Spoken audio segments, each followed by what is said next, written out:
अटेली से भाजपा प्रत्याशी आरती राव ने उम्मीदवार घोषित किए जाने के बाद अटेली अनाज मंडी स्थित कार्यालय पहुंचकर कार्यकर्ताओं की बैठक को संबोधित किया।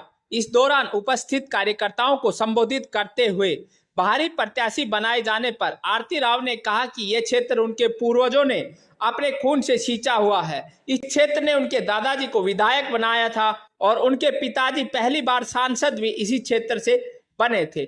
उन्होंने कहा कि अक्सर लोगों पूछते हैं कि आरती तुम चुनाव कब लड़ोगी, तुम राजनीति में कब आओगी, तो मैंने पहले ही लोगों को कह दिया था कि जब मैं आऊंगी तो बता दूंगी।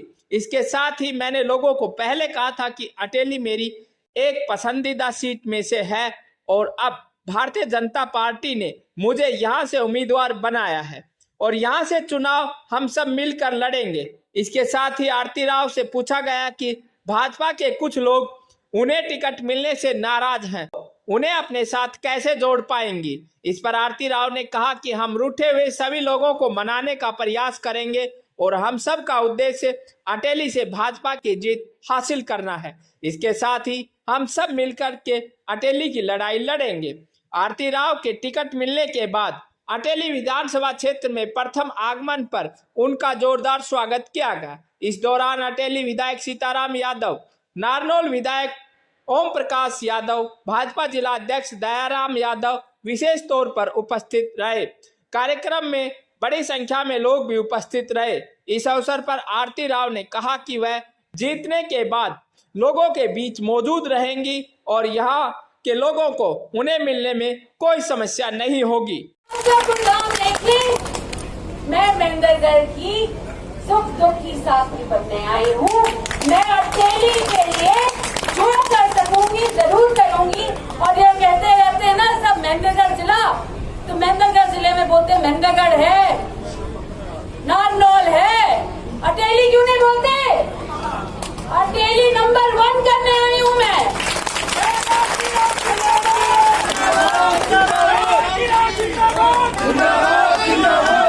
और साथ में 2 दिन हो गए टिकट के बारे में जानकारी प्राप्त है। सबने बोला देख आरती राव आ रही है, अटेली से आ रही है। अब उसके बारे में क्या बोले? तो सबसे पहली बात बोलने लगी वो तो बाहर की है, वो तो मिलेगी नहीं, वो तो यहाँ की है ही नहीं। अब मेरे से को बताओ, मेरे पिताजी को वोट किसने दिया? आपने दिया। एमपी सबसे पहले किसने बनाया? आपने बनाया। मेरे दादाजी को पहले एमएलए किसने बनाया?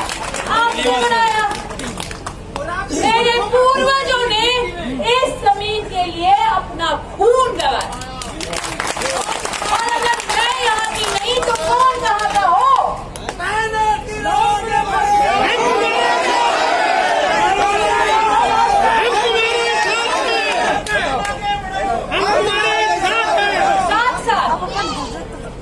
साथ मैं ये भी कहना चाहती हूँ कि 2019 में सीताराम जी भी यहाँ हैं।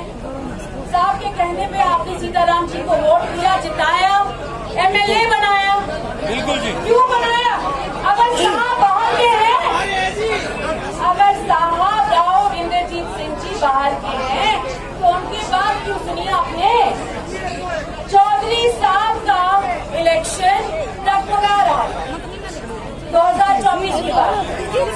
सब बोल रहे थे राव साहब आएंगे तो हम मन बनाएंगे। राव साहब का इंतजार क्यों किया?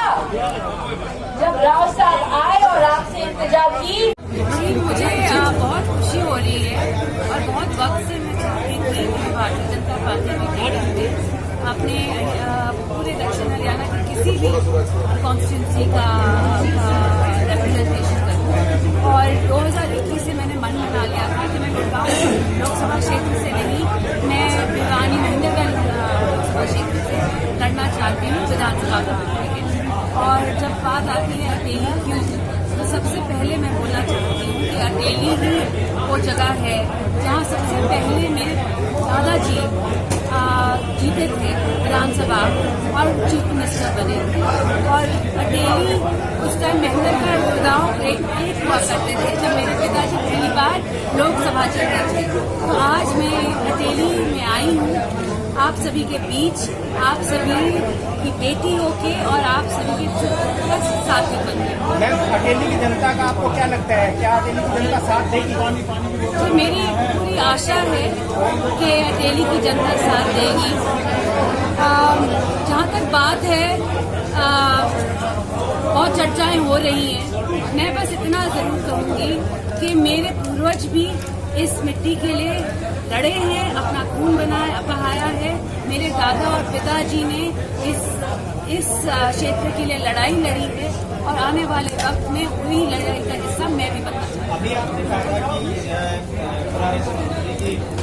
फिर से बोले। अभी मंत्री जी बता रहे थे कि ये ऑफिस देखने आए हैं, उसका उद्घाटन नहीं किया आज आपने?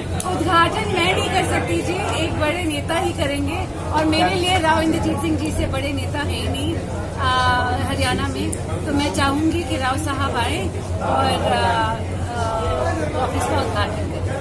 अगर बात करें, राव इंद्रजीत सिंह ने वोट मांगे थे चौधरी धर्मवीर सिंह के लिए, तो क्या वो भी इस चुनाव में आपके लिए वोट मांगने अटेली के नजर भी जाएंगे? जरूर, क्यों नहीं, क्यों नहीं। चौधरी साहब हमेशा हमारे साथ रहे हैं और राव साहब ने हमेशा उनका साथ दिया है और मेरे को पूरी आशा है कि आने वाले वक्त में चौधरी साहब भी हमारा उतना ही साथ। संगठन के नेताओं की नाराजगी की खबरें चल रही थी, कई नेताओं ने अपनी बातें भी रखी और विरोध भी किया कि हमें टिकट नहीं मिली।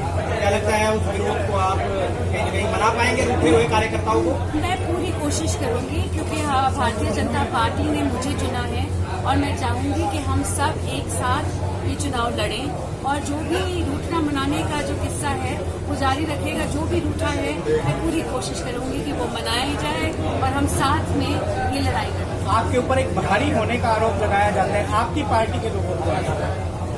जी, वही बात तो वही आ जाती है ना कि जब टिकट एक शख्स को मिलता है और बाकियों को नहीं मिलता है, थोड़ा रूठना हो जाता है।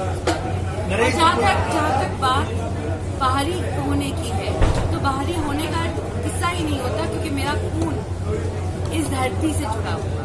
तो अगर मेरा परिवार जहाँ पुरखों मेरे सारे वो पूर्वज यहाँ के लिए लड़े हैं, अगर मैं ही बाहरी हो गई तो कौन अंदर का कौन बाहर का? कुछ लोग कहते हैं आप जीतने के बाद इलाके में वापस आएंगे नहीं, लोग आपसे मिलेंगे कैसे?